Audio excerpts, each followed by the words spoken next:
کہ ہر کونے کو اپنے دل کا ٹکڑا سمجھا ہے اور ہم پاکستان کے ہر کونے کی فکر بھی رکھتے ہیں اور کسی کو ہم روکنے نہیں سکتے اور نہ روکنا کسی کو چاہیے. وہ کہیں بھی اجتماع کر سکتا ہے اور وہ کہیں بھی آ کر اپنے کارکنان سے خطاب کر سکتا ہے. لیکن آپ نے درست فرمایا کہ حکومت کی بے چینی, حکومت کی جو ایک کم عقلی ہے وہ کافی واضح طور پہ سامنے آ گئی ہے اور ان کو کیا گھبراہٹ ہے. ان کو گھبراہٹ شہید محترمہ بے نظیر بھٹو صاحبہ سے بھی ہوتی تھی. اگر آپ کو یاد ہے کہ اکتوبر کے مہینے میں جب انہوں نے اپنی واپسی کا اعلان کیا اور جب وہ تشریف لائیں اور تقریباً 30 لاکھ کے قریب 3 ملین کا ایک تخمینہ تھا کہ جب لوگ نکل آئے اس تعداد میں کراچی کی شاہراہوں پر ان کو لینے کے لیے اور پاکستان کے ہر کونے سے ولولے جوش کے ساتھ لوگ آئے تھے, تو اس وقت یہی بے وقوف لوگ تھے حکومت میں. وہ بھی حکومت تھی, یہ بھی حکومت ہے, اور بے وقوفی کا مظاہرہ کرتے ہوئے کہتے تھے کہ جی 30,000 لوگ ہیں, اس سے تو زیادہ نہیں ہے, شاید اس سے بھی کم ہو. تو وہ لاکھوں کا جو سمندر تھا انسانوں کا, وہ جب ان کو نظر نہیں آیا, ان کی آنکھوں پہ پٹیاں تھی, کس قسم کی پٹیاں تھی آپ بھی جانتے ہیں, تو وہی تکبر, وہی بے وقوفی, وہی غرور نظر آ رہا ہے. اور آپ نے درست فرمایا, اسے کرمنل نیگلیجنس بھی کہہ سکتے ہیں اور کہنا چاہیے اور سازش بھی کہنا چاہیے شہید محترمہ بے نظیر بھٹو صاحبہ کی شہادت کے پیچھے, کیونکہ کرمنل نیگلیجنس تو واضح ہو جاتی ہے نا جب آپ جائے شہادت کو دھوتے ہیں, جب آپ ثبوت مٹانے کی جو ناکام اور بے وقوفانہ کوشش کرتے ہیں اور پھر آپ سمجھتے ہیں کہ یہ لوگ نہیں یاد رکھیں گے. مطلب ایک ایکسیڈنٹ کے بعد بھی کورڈن کر دیا جاتا ہے وہ ایریا جہاں ایک ایکسیڈنٹ پیش آتا ہے. تو ایک اتنی بڑی ٹریجڈی ایک جگہ پر ہوئی اور آپ نے اس جگہ کو دھو ڈالا, تو یہ کرمنل نہیں تو کیا ہے نظامی صاحب؟ اس سے بڑا تو کوئی, میں سمجھتی ہوں, کرمنل ایکٹ نہیں ہو سکتا. جی صحیح ہے, لیکن آپ نے مشرف کی, میں نے بھی ذکر کیا, آپ نے بات کی کہ کرمنل نیگلیجنس ہے, لیکن جو مشرف کا فیصلہ آیا جس کو اب چیلنج کرنے کی تیاریاں ہو رہی ہیں, جی ایک تو یہ ہے کہ یہ حکومت کیوں اتنی زیادہ مشرف سے پرفرفتہ ہے کہ ان کو ڈیفینڈ کرنا چاہ رہی ہے جو پروسیکیوشن ہونا چاہیے. دوسرا یہ کہ کیا پیپلز پارٹی میں یہ فیلنگ ہے کہ یہ, حالانکہ اس فیصلے کی یہ حیثیت جو ہے ایک علامتی ہے, سمبولک ہے, لیکن اس سے کچھ نہ کچھ ونڈیکیشن ہوئی ہے آپ کے موقف کی؟ دیکھیں, میرا خیال ہے ونڈیکیشن اس موقف کی ہوئی ہے کہ پاکستان کی تاریخ میں کبھی بھی اس قسم کا فیصلہ نہیں آیا جہاں کسی ڈکٹیٹر کے حوالے سے اس طرح کی بات کی جائے. میرا خیال ہے کہ جو بھی جمہوری سوچ رکھتا ہے, قطع نظر وہ کسی بھی جماعت سے تعلق رکھتا ہو, لیکن اگر وہ خالصتاً جمہوریت میں اور جمہور کی طاقت میں یقین رکھتا ہے, تو میرا خیال ہے کہ اس کے لیے یہ فیصلہ جو ہے وہ ایک بڑا ڈیفرنٹ فیصلہ ہے پاکستان کی تاریخ میں.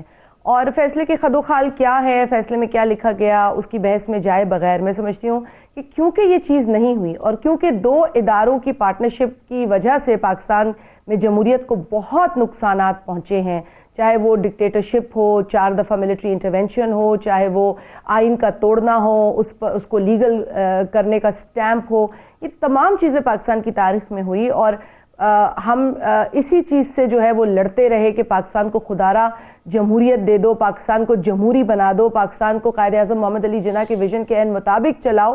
تو یہ جدوجہد تمام جمہوری پسند لوگوں کی جاری تھی. تو میرا خیال ہے کہ ان کے لیے یہ بڑا معنی خیز ہے کہ قسم کا فیصلہ لکھا جاتا ہے. جس طرح میں نے کہا, خد و خال میں نہ بھی جایا جائے, لیکن ایسا فیصلہ آنا پاکستان کی تاریخ کے لیے ایک بہت بڑی خبر ہے.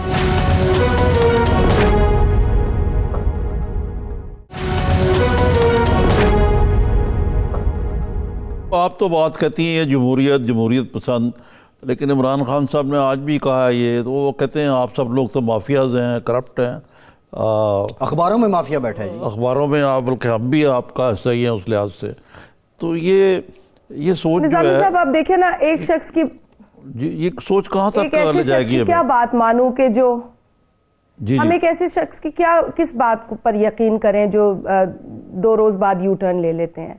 تو یہ وہی وزیر اعظم ہیں جنہوں نے یہ بھی کہا کہ جی جو جنرل مشرف ہیں ان کا اس طرح سے ٹرائل ہو, اس طرح سے ٹرائل ہو, یہ سزا دی جائے, یوں ان کے ساتھ سلوک کیا جائے, ٹریزن لگایا جائے, آرٹیکل 6 لگایا جائے, بدترین طریقے سے ان کی اکاؤنٹیبلٹی جو اس کا انہوں نے سجیسٹ کیا کہ ہونی چاہیے. اور آج ان کا بالکل ہی ایک ڈیفرنٹ سٹانس ہے.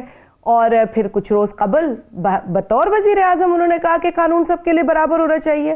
اور نہ کوئی بڑا نہ کوئی چھوٹا, اس میں ایکوالٹی ہونی چاہیے. اور پھر وہ اکاؤنٹیبلٹی کے نام پر جو وکٹمائزیشن کر رہے ہیں وہ بھی سب کے سامنے. میں مطلب اب یقین کریں کہ اب ہمیں سمجھ نہیں آتا کہ ان کی کس بات پر اعتبار کیا جائے, کیونکہ یہاں تو ایک بہت بڑا جو ہے نا یو ٹرن کو عظیم لیڈرشپ کے ساتھ جوڑا گیا ہے کہ جی عظیم لیڈر ہوتا ہے جو یو ٹرن لیتا ہے. تو کسی بھی سینسیبل آدمی کے لیے ایسی چیزیں ایکسیپٹ کرنا بڑا مشکل ہے. اور اب جو حالیہ آپ نے دیکھا گرفتاری کے بعد جو بیل عمل میں آئی پاکستان مسلم لیگ نون کی ایک لیڈر کی جو ایم این اے بھی ہیں, اس کے بعد جو ان کے وزیر تھے وہ کس طریقے سے ویڈیو اور فوٹیجز کی بحث میں چلے گئے اور کس طریقے سے وہ جسٹیفائی کرتے رہے اور ان کا جھوٹ جو ہے وہ بالکل ایکسپوز ہو گیا. تو میں سمجھتی ہوں کہ اس حکومت کو ان چیزوں سے ہٹ کر اب عوامی مسائل پر کام کرنے کی ضرورت ہے. آج پھر ₹1.56 میرا خیال ہے بجلی کے نرخوں میں اضافہ کر دیا گیا ہے. تو لوگوں کا تو یہاں بد سے بدترین حال ہو گیا ہے, لیکن یہ اپنے ڈھول پیٹنے میں لگے ہیں, ایک دوسرے کو شاباشی دینے میں لگے ہیں, ایک دوسرے کو یہ تھپیاں دیتے رہتے ہیں, لیکن ہمیں نہیں پتا کہ یہ شاباشیاں کیوں دی جا رہی ہیں, کیونکہ عوامی مسائل پر ان کا کوئی نہ رجحان ہے نہ اس طرف ان کی کوئی پرائیورٹی نظر آتی ہے. اچھا شازیہ صاحبہ, ویڈیو اور فوٹیجز تو خیر ٹاپ ٹرینڈ ہے, ایک علیحدہ سے بحث ہے, لیکن ابھی پروگرام کے آغاز میں کچھ ویڈیوز ہم نے پلے کی کیونکہ پیپلز پارٹی یہ بھی تاثر آ رہا ہے کہ کل ایک نئی جہد کا آغاز کرنے جا رہی ہے. تو ہم دیکھ رہے تھے کہ یہ راولپنڈی کی ویڈیو ہے, فوٹیج ہے, اس میں زمرد خان بھی ہمیں نظر آ رہے ہیں, یہاں سلطان محمود قاضی بھی ہوتے تھے, آغا ریاض بھی ہوتے تھے, خالد نواز بوبی بھی ہوتے تھے. یہ وہ آپ کے جیالے تھے جو بی بی پہ آپ کی قیادت پہ مر مٹنے کو تیار ہوتے تھے. اور پیپلز پارٹی کی تنظیم اور تحریک پنڈی کی گلیوں میں, پنجاب کی گلیوں میں ہوا کرتی تھی. کیا عوام پھر سے یہ توقع کریں, کیا بلاول صاحب کل اس تنظیم کو, اس تحریک کو بحال کرنے جا رہے ہیں, یا پھر یہ جلسہ بھی عوامی رابطہ مہم کا سلسلہ ہوگا اور ایک رسمی کارروائی کے طور پہ گزر جائے گا؟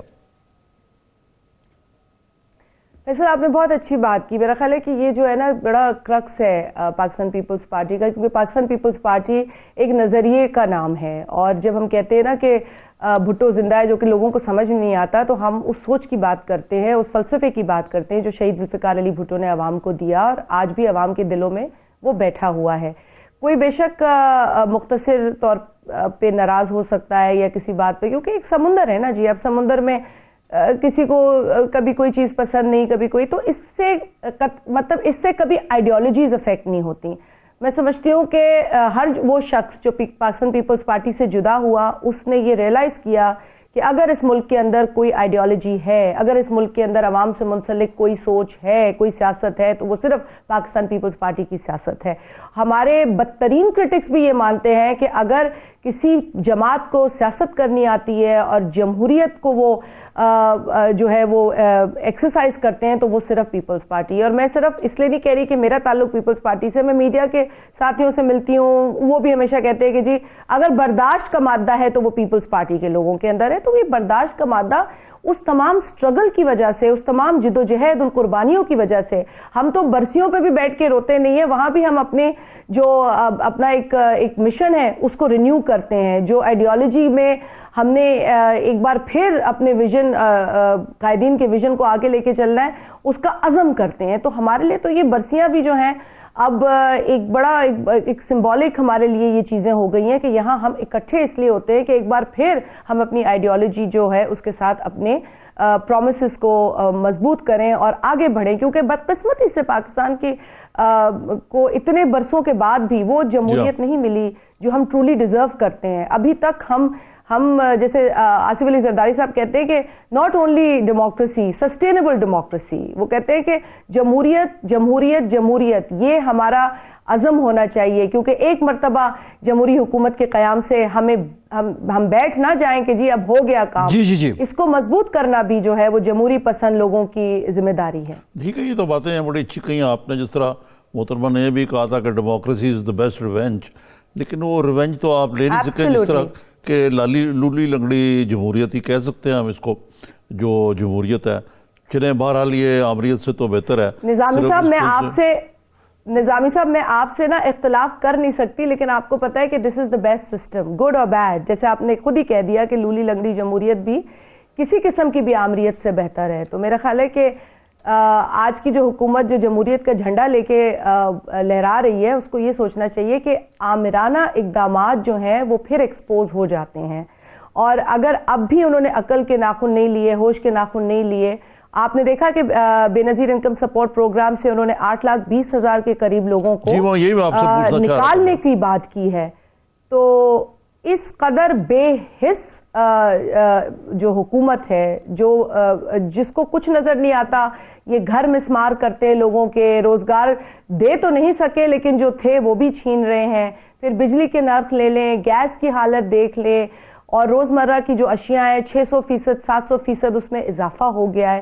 تو اگر اتنی بے حس حکومت ہے جو صرف IMF کے جو ہے وہ، اب الفاظ تو میں بہت شدید استعمال کرنا چاہتی ہوں کہ آج لوگ یہی محسوس کر رہے ہیں، لیکن پروگرام کا تقاضا بھی یہ ہے، اور جو سیکھا ہے، جو ویلیوز ہیں، اس کا تقاضا بھی یہ ہے کہ تھوڑا اب لگام دیں. لیکن اتنا غصہ ہے لوگوں کے اندر، اتنا لوگ تکلیف میں ہیں، اتنی لوگوں کو جو ہے وہ اس پوری انوائرمنٹ میں جو اس کی جو بوجھ ہے وہ لوگ محسوس کر رہے ہیں. نظامی صاحب، آپ تو خیر جانتے ہیں بہتر، آپ بھی لوگوں سے ملتے ہیں، ہر طبقے کے لوگوں سے ملتے ہیں. آپ اگر اپنے اسٹوڈیو کے گیٹ پر بھی آتے ہیں تو گیٹ کیپر سے لے کر اگر آپ آ کے کیمرہ مین سب لوگوں سے بھی اگر آپ ایک دن میں پوچھنے کے حالات کیا ہیں تو پتہ چل جاتا ہے. لیکن پتہ اگر کسی کو نہیں چلتا تو وہ اس بے حس حکومت کو پتہ نہیں چلتا. ان کو بھی شاید تھوڑا بہت پتہ ہو، لیکن میرا سوال آپ سے یہ ہے کہ یہ جو کل بڑا ڈے آف ریکٹنگ ہے آپ کی پارٹی کے لیے بھی، لیکن سوال میرا آپ سے یہ ہے کہ کیا جمہوریت کے خلاف میں آمریت نافذ کرنے کی کوششیں تو نہیں کی جا رہی اس ملک میں، اور ان کو ریزسٹ کرنے کا پیپلز پارٹی کا کیا پروگرام ہے؟ جیسے انہوں نے کہا خالی جلسوں سے تو نہیں، پنجاب میں ایک بہت بڑا وائڈ ہے آپ کا، اس کو کوئی ابھی راول پنڈی سے کسی سفر کا آغاز ہوگا جس سے اس کو فل کریں آپ؟ دیکھیں، وائڈ تو ہمارے پاس ہر اس وقت ہوا جب ہماری لیڈرشپ کو ان نیچرل طریقے سے ہم سے چھین لیا گیا، چاہے وہ پھانسی کے ذریعے ہو، چاہے وہ ایگزائل میں رکھ کر ہو، چاہے وہ شہید کر ہو. تو یقیناً یہ وائڈ ایک واحد جماعت ہے پیپلز پارٹی جس نے اس وائڈ کو ہمیشہ فیس کیا ہے، اور پھر ہم نکلے بھی ہیں اس سے. آپ جانتے ہیں کہ ایک وقت میں تو 18 سیٹیں بچی تھیں جب نیشنل اسمبلی میں پاکستان پیپلز پارٹی کی، اور اس کے بعد پھر ہم آئے ایک اور ولولے کے ساتھ، اور وہاں چینج ہوا، سیٹس انکریز ہوئیں. میں نہیں سمجھتی نظامی صاحب ان چیزوں نے کبھی پیپلز پارٹی کو مایوس کیا ہے. چیلنج ہمیشہ رہا ہے، ہمارے چیلنجز ختم نہیں ہوتے. وہ اس لیے ختم نہیں ہوتے کہ اس ملک میں جمہوریت اصلی معنوں میں آئی نہیں ہے شاید، اور اگر آئی بھی ہے مختصر تو وہ گھٹن کا شکار رہی ہے. میرا خیال ہے کہ آپ کی بات جو ہے اسی کو آگے بڑھاؤں گی کہ کل جس یہاں جلسے کا انعقاد ہے اور جو یہاں لوگ اکٹھا ہو رہے ہیں وہ اسی ولولے اور جوش کو دیکھیں گے ہمارے پارٹی کے چیئرمین جناب بلاول بھٹو زرداری صاحب کی تقریر کے اندر، اور وہی چیزیں بلاول صاحب بھی ان کا ذکر کریں گے جو پاکستان پیپلز پارٹی کی آئیڈیالوجی کی روشنی میں ہوگی اور وے فارورڈ ہوگا. اور وے فارورڈ یہی ہے کہ پاکستان نیڈز ڈیموکریسی. اگر کوئی ایڈونچر کرنے کی خواہش بھی رکھتا ہے نا، تو یہ میں آپ کے پروگرام کے توسط سے بتا دوں کہ وہ صرف پیپلز پارٹی کے لیے نقصان دہ نہیں ہوگا یا بری خبر نہیں ہوگی، وہ اس ملک کے لیے بری خبر ہوگی. جو اس ملک سے وفاداری نبھانا چاہتا ہے یا اس ملک کا سوچتا ہے، اس کو یہ 100 بار سوچنا چاہیے کہ اس طرح کے ایڈونچرز پاکستان کے حق میں نہیں ہیں. ٹھیک، بہت شکریہ شازیہ مری صاحبہ، بہت شکریہ. آپ کے وقت کا سوال اب بھی باقی ہے کہ پیپلز پارٹی پنجاب میں خود کو تحریک کیسے دے گی؟ کیا ایک جلسہ ہی کافی ہے؟ محنت کرنی پڑے گی، بہت محنت کرنی پڑے گی نظامی صاحب. اور آئیڈیالوجی شاید اب وہ زمانہ بھی نہیں رہا کہ نظریات اور پھر وہ جو سینٹیمنٹس ہیں عوام کے وہ اتنے دیر پا ہوں. ایک بریک لیتے ہیں، بریک کے بعد کچھ دیگر معاملات پہ بات کرتے ہیں. ہمارے ساتھ رہیے.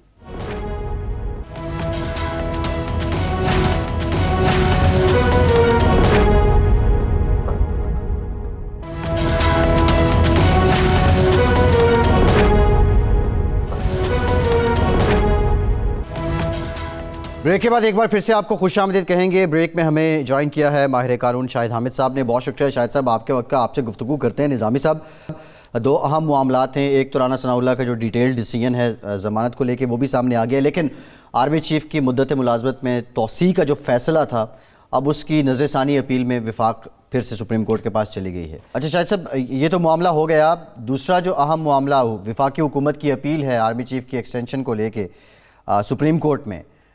سوال یہ ہے کہ جب فیصلے میں سپریم کورٹ یہ لکھ رہی ہے کہ وفاقی حکومت نے خامیاں دور کرنے کی یقین دہانی کروائی ہے، اب یہ یقین دہانی کروانے کے بعد ریویو پٹیشن دائر کرنا اور اب اس میں جو موقف اپنایا گیا ہے، یہ مطلب اس سے ظاہر کیا ہو رہا ہے؟ کیا ایک اور کنفیوژن نہیں پیدا ہو رہی اس سے؟ نہیں، اس کے میرا خیال ہے دو پہلو ہیں جو پوچھنے چاہیے. ایک تو سیاسی ہے غالباً کہ حکومت ہر قیمت پہ پارلیمنٹ کے پاس نہیں جانا چاہتی، قانون سازی سے اوائڈ کر، کیونکہ قانون سازی وہ ایک قسم کی مائن فیلڈ ہے وہاں پہ بغیر اپوزیشن سے انڈرسٹینڈنگ کے بعد. جی جی. دوسرے یہ ہے کہ شاید صاحب یہ ان کے اس سوال کے ساتھ میں صرف یہ اضافہ کروں گا کہ نارملی جو یہ ریویو پٹیشن ہوتی ہے، خاص طور پر جب ایک فاضل جج جس میں خود بھی جو چیف جسٹس صاحب ہیں وہ اس فیصلے کے پارٹی ہیں، مشرف والے کے جو چیف جسٹس ہیں اب، تو انہوں نے کہا لارجر بینچ بنایا جائے اس معاملے کے لیے. تو سب سے پہلے تو یہ اکثر ریویو پٹیشنز جو ہوتی ہیں یہ اس میں ریلیف نہیں ملتا.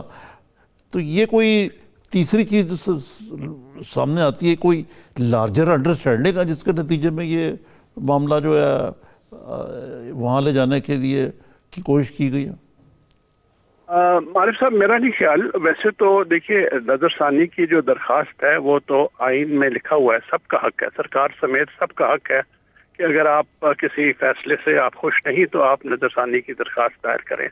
تو وہاں تو میرے خیال میں آپ حکومت پر کوئی اعتراض نہیں کر. نہیں، یہ تو کوئی اعتراض نہیں کر رہا، لیکن اسٹریٹجی کی ہم کر رہے ہیں ذکر.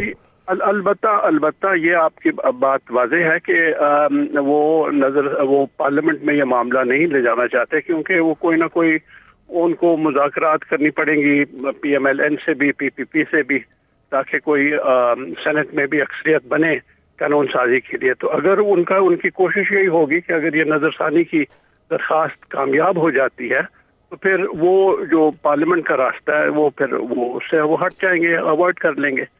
مگر تیسری بات یہ ہے کہ جتنی بھی نظر ثانی کی درخواستیں ہوتی ہیں تو اگر میں کہوں کہ 99.9% یہ خارج ہو جاتی ہیں. جی میرا سوال تھا. صحیح ہے. تو یہ اگر یہ اعتراض ہے حکومت کا کہ جی سپریم کورٹ نے کیوں کہا کہ جی نظر ثانی یہ قانون سازی کرو، تو یہ میرے خیال میں یہ کوئی نقطہ نہیں بنتا، کیونکہ پچھلے 25-30 سال سے مختلف معاملوں میں سپریم کورٹ نے یہ اپنے فیصلوں میں کہا ہے کہ یہ ایسا معاملہ ہے جس پر پارلیمنٹ کو یا کسی صوبائی اسمبلی کو قانون سازی کرنی چاہیے، اور اس فیصلے کے مطابق قانون سازی کی گئی. اب مثال کے طور پر جب 18ویں ترمیم آئی تو اس وقت جب یہ معاملہ گیا فل کورٹ کے سامنے تو سپریم کورٹ نے کہا کہ اس 18ویں ترمیم میں ججز کی تعیناتی کے متعلق کچھ ایسے حصے ہیں جس پر پارلیمنٹ کو دوبارہ غور کرنا چاہیے، اور اس کے بعد پارلیمنٹ نے دوبارہ غور کیا اور 19ویں ترمیم آئی. تو اگر خالی یہی ان کا مین نقطہ ہے تو میرے خیال میں یہ جو نظر ثانی کی درخواست ہے، یہ اب میں اس سے زیادہ عارف صاحب نہیں کہنا چاہتا، کیونکہ دس از ناؤ بیفور. اچھا، نہیں، یہ ایک اور نقطہ یہ بتایا گیا ہے کہ ماضی میں جو عدلیہ خود ایڈیشنل ججز وغیرہ مقرر کرتی رہی آؤٹ آف ٹرن، یہ نہیں کہتی ہے ججز کی توسیع کا کیس جو ہے، ججز کی توسیع کے کیس کے حوالے سے بات ہو رہی تھی. جی اس کا ریفرنس نہیں دیا گیا، حوالہ لے رہے ہیں. اب وہ دیکھنا ہے کہ ہر کیس کے اپنے فیکٹس ہوتے ہیں اور ان فیکٹس پر فیصلے ہوتے ہیں. تو جو پرنسپل اس کیس میں ہے وہ کیا ادھر بھی لاگو ہے، یہ دیکھنے کی بات ہے. اس پر میرے خیال میں میرے سے مزید کوئی تبصرہ کرانا اس وقت مناسب نہیں ہوگا، کیونکہ معاملہ سپریم کورٹ. اچھا، نہیں، میرا سوری، میں آپ کو شاید احمد صاحب یہ بتائیے کہ یہ آپ نے دیکھا جس انداز سے یہ ایکسٹینشن والا معاملہ کنڈکٹ کیا حکومتی ٹیم نے، جو ایک نارملی یہ ہوگی کہ اب وہ جو پروسیکیوشن ہے وہ ڈیفنس بھی بن گئی ہے ایک قسم کی، اور پروسیکیوشن اور ڈیفنس میں اب کوئی لائن نہیں لگی رہی. لیکن اگر بطور ایک بڑے کہنا چاہیے بڑے سینئر آپ وکیل ہیں، یہ میں پوچھوں آپ سے کہ لیگل ٹیم کی پرفارمنس کو ہم تو سمجھتے ہیں کہ بڑی نالائکی ہے، ان کو سیک کر دینا چاہیے تھا. آپ کیا سمجھتے ہیں اس معاملے میں؟ جب آپ کہہ رہے ہیں کہ وہ پروسیکیوشن ڈیفینس بن گئی ہے، آپ مشرف کا صاحب کے کیس کا حوالہ دے رہے ہیں؟ کیونکہ وہاں تو وہ بات ہو رہی ہے نا کہ جی وہاں وہ بن گئی ہے. تو وہ جو کرومویل کا جو حوالہ دیتے ہیں نا، وہ میرے خیال میں انہوں نے تاریخ نہیں پڑھی، کیونکہ جب کرومویل فوت ہو گئے اور ان کے بیٹے بھی جلا وطن ہو گئے تو ریسٹوریشن کا معاملہ آیا، تو جو یہ راؤنڈ ہیڈز تھے جو کرومویل کے حامی تھے اور جو رائلسٹ تھے جو پیرس میں بیٹھے ہوئے تھے، ان کے درمیان مذاکرات ہوئے، اور اس سے پہلے کہ ریسٹوریشن ہو تو ایک ایکٹ آف انڈیمنٹی پاس کیا گیا تھا، اور جتنی بھی 11 سال میں راؤنڈ ہیڈ کی طرف سے آپ کہہ سکتے ہیں زیادتیاں ہوئی تھیں یا انہوں نے جائیدادیں سیز کر لی تھیں اور اپنی بنا لی تھیں، سب کے سب معاف ہو گئے، ماں سوائے کوئی 11 یا 12 ریگیسائڈز جس میں کرومویل شامل تھا، ان میں سے بھی 6-7 فوت ہو گئے تھے، اور جو باقی رہ گئے تھے ان کو پکڑ لیا تھا، اور کرومویل کو انہوں نے پھر بعد میں وہ اس کی قبر سے لاش نکال کے بیہڈ کیا تھا، مگر وہ بھی بعد میں وہ بھی معاملہ ختم ہو گیا تھا. وہ کرومویل کا جو کھوپڑی ہے وہ سڈنی ساسیکس کالج میں بیریڈ ہے، اور اگر آپ لندن جائیں، آپ گئے ہوں گے اور دیکھا ہوگا کہ پارلیمنٹ میں سامنے جو چند سٹیچوز ہیں ان میں کرومویل شامل ہے. تو شاہد صاحب، یہ جو کامن انڈرسٹینڈنگ ہے ریویو پٹیشن کو لے کے وہ یہی ہے کہ فیصلے کے ٹیکسٹ میں اگر کوئی ایرر ہے، ٹائپو ایرر ہے یا سبسٹینس کچھ ایسا جملہ ہے جس کی وجہ سے واضح نہیں ہو رہا، تو عموماً یہی ریویو پٹیشن کے طور پہ لی جاتی ہے، اور پھر ایسا کچھ ہو تو وہ عدالت اس کو ایکسیپٹ بھی کرتی ہے. ایک تو ذرا یہ ریویو پٹیشن اس سے متعلق بتا دیں. دوسرا، حکومت کی جو لارجر بینچ کی استدعا ہے، جس طرح نظامی صاحب کہہ رہے تھے کہ اس فیصلے میں چیف جسٹس خود بھی شامل تھے، لارجر بینچ سے مراد کیا ہے اس میں؟ اور تیسری جو میرا سوال رہ گیا تھا کہ لائکی اور نالائکی ان کی جو ہے، جو میرے نزدیک تو ان کو انعام دیا گیا، ان کو تو فارغ کر دینا چاہیے تھا لیگل ٹیم کو. وزیر اعظم کو یہ معاملہ دیکھنا پڑے گا، مگر وہ جہاں تک یہ بینچ کا سوال ہے نا جی، اس جو ججمنٹ ہے ججز کے کیس میں، آرمی چیف کے کیس میں، اس کے غالباً جو مصنف جج ہیں وہ منصور علی شاہ صاحب ہیں. جی ایسا ہی ظاہر ہے کہ وہ تو جو بھی بینچ بنتا ہے، چاہے 3 ججوں کا بینچ بنے یا 5 ججز کا بنے یا اس سے لارجر بینچ بنے، وہ اس میں ظاہر شامل ہوں گے. تو یہ تو اکثر ہوتا ہے کہ ان بٹوین کوئی نہ کوئی جج ریٹائر ہو جاتا ہے یا کہیں اور چلا جاتا ہے، تو پھر جب ریویو کے وقت بینچ بنتا ہے تو وہ کوشش تو ہوتی ہے کہ آتھر جج شوڈ بی دیئر، مگر اس کے ساتھ اور جج بھی شامل ہو جاتے ہیں. اور کیا یہ معاملہ لارجر بینچ کو جانا چاہیے، یہ چیف جسٹس کے ثوابدید میں ہے. انہوں نے فیصلہ کرنا ہے کہ کیا اس میں ایسے نقطے ہیں، ایسی اہم باتیں ہیں کہ لارجر بینچ کو نظر ثانی کرنی چاہیے. اور وہ ٹائپو ایررز نہیں ہوتے جی، ٹائپو ایررز کا سوال نہیں، وہ ایررز ہوتے ہیں کہ اگر کوئی قانونی نقطہ وہ اسکیپ کر گیا، it has escaped the attention of the bench.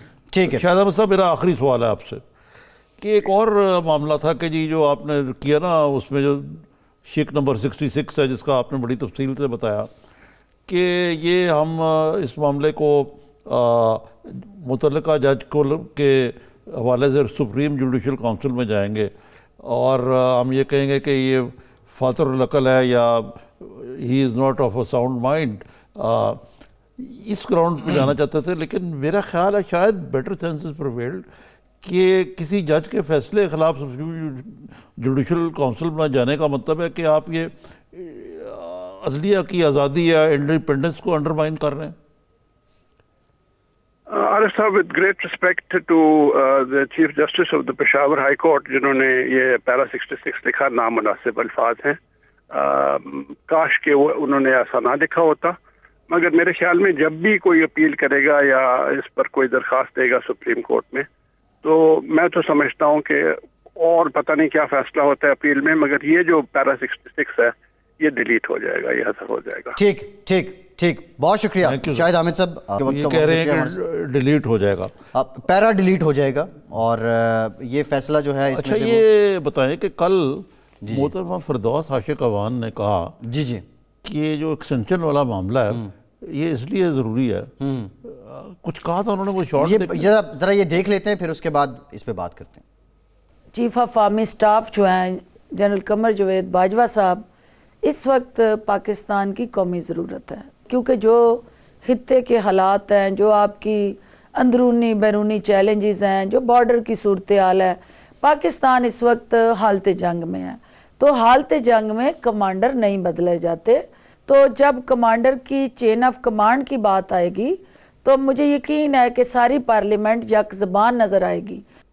اچھا نظامی صاحب، یہ کل کی بات ہے اور ان کی باتوں سے لگ رہا تھا کہ قانون سازی کے لیے کوئی گراؤنڈ بنایا جائے گا اور ریویو پٹیشن سیکنڈ آپشن رکھا جائے گا، لیکن اب خیر حکومت چلی گئی ہے، شاید ان کے علم میں بھی اس وقت نہ ہوا ہو۔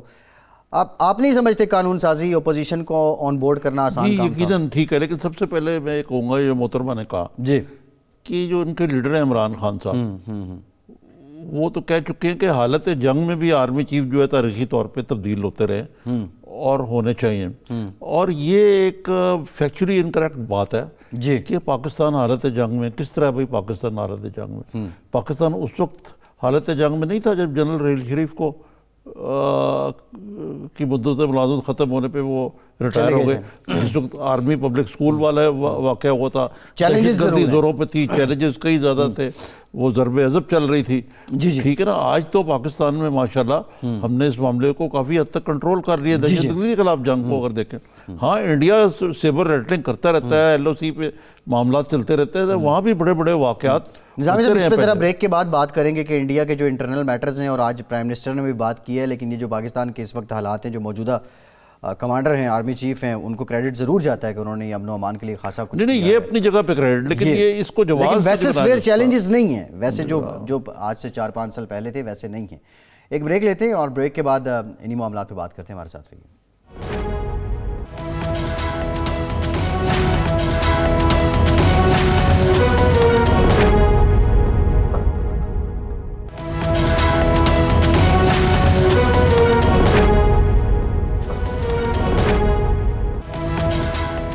بریک کے بعد ایک بار پھر سے آپ کو خوش آمدید کہیں گے۔ نظامی صاحب، بریک سے پہلے ہم فردوس عاشق اعوان صاحبہ کے بیان کی بات کر رہے تھے، لیکن جنرل باجوہ کی جو کچھ صلاحیتیں ہیں اور بالخصوص جو ان کی ناقابل فراموش خدمات ہیں نظامی صاحب، جس طرح کل کا دن پاکستان کا ایک قومی دن ہے، قائد ڈے ہے، اور پھر وہ مزار قائد پر گئے، حاضری دی، پھر اسی طرح اس سے پہلے وہ لائن آف کنٹرول پہ تھے۔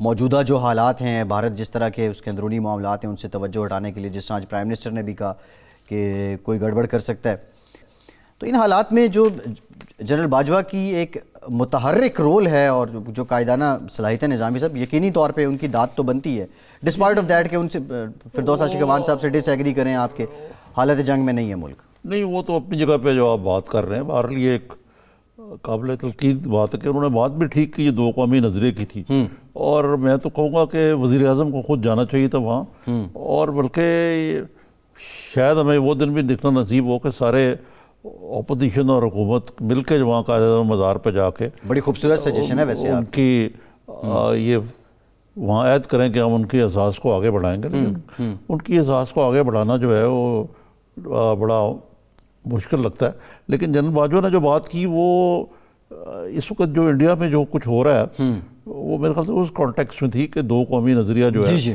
اس کی ایک اس پہ مہر تصدیق ہوئی ہے، اگرچہ ہمیں کوئی سرٹیفکیٹ کی ضرورت نہیں ہے کہ وہاں ظلم ہو تو ہم کہیں گے جی دو قومی نظریہ ٹھیک ہے، اس وقت بھی ٹھیک تھا، آج بھی ٹھیک ہے۔ اور دوسرا یہ ہے کہ دو قومی نظریے کا مطلب ہے کہ ہم پاکستان کے عوام جو ہیں وہ قائد اعظم کے افکار کے مطابق جیو اور جینے دو کی پالیسی ہو، برداشت کی پالیسی ہو، مائنورٹیز کے ساتھ ٹھیک سلوک ہو، یہاں پہ ڈیموکریٹک ویلیوز کو پروان چڑھایا جائے، یہاں پہ پارلیمنٹ جو ہے وہ سپریم ہو، عدلیہ آزاد ہو، جو کہ لگتی ہے کہ بھی تھوڑی بہت ہمیں، میڈیا کی آزادی ہو، میڈیا میں مافیاز ہیں پرائم منسٹر نے آج بھی کہا ہے، اور افواج پاکستان بھی جو اپنا متعین کام ہے وہ مستعدی سے کر رہی ہو، جو کر رہی ہیں وہ جی ایسے ہی ہے۔ تو مطلب ہے کہ بہت ساری چیزیں اس میں ہو رہی ہیں، لیکن 90% نہیں ہو رہی۔ مثلا پاکستان تو اس لیے بھی بنا تھا نا کہ یہاں کے ہم ہندو کو تسلط سے،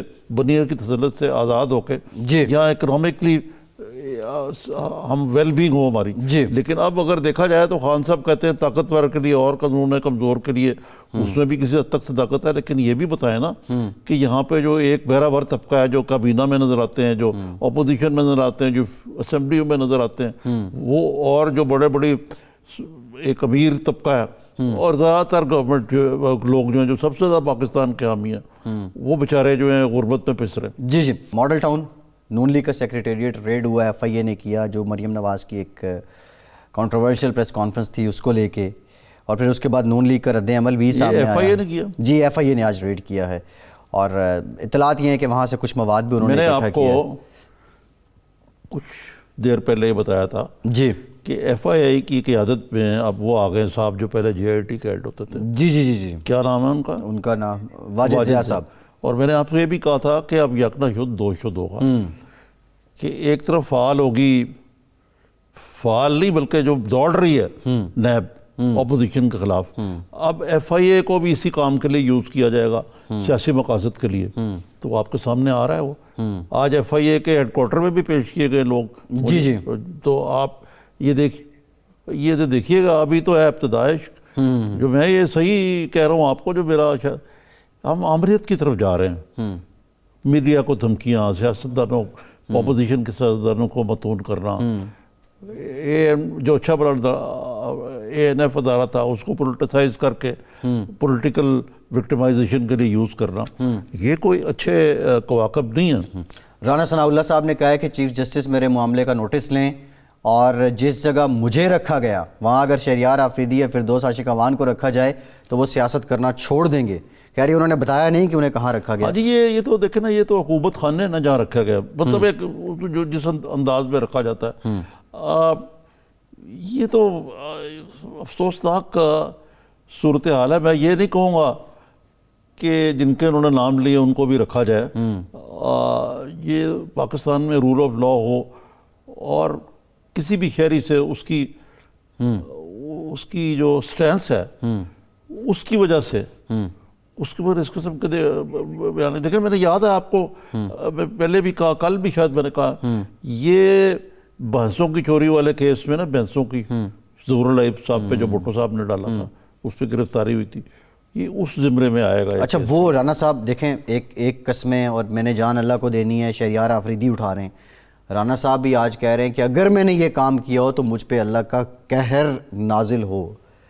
یہ نفسیاتی کیفیت کیا ہے، اور یہ اتنا ایکسٹریم لیول. آپ جو عدلیہ نے تفصیلی فیصلہ دیا ہے، اس نے دودھ کا دودھ، پانی کا پانی کر دیا ہے. آلدو یہ بھی ٹرائل سے متعلق تو نہیں ہے، ان کی ضمانت سے متعلق اب تک کی جو کارروائی ہے. انہوں نے یہ کہا کہ وہ ابھی مجرم ہے، مجرم نہیں ہے. ہاں مجرم تو نہیں ہے، لیکن پھونک نکال دی یار، کیا رہ گیا اس کیس میں. لیکن نظامی صاحب انہوں نے اتنے بڑے بڑے لیگل لیکنز بتائے ہیں آپ کو کہ جائے واردات سے تو کچھ برآمد نہیں ہوتا، بعد ازاں وہ سب باتیں اپنی جگہ ہیں. پھر جناب وہ جو شاید حامد صاحب نے بات کہی ہے، وہ اس میں فیصلے میں ذکر ہے ریمانڈ نہ لینا. اب وقت ختم ہو گیا. بہت شکریہ آپ کا. آج کے پروگرام سے اتنے. فیصل عباسی کو اجازت دیجیے.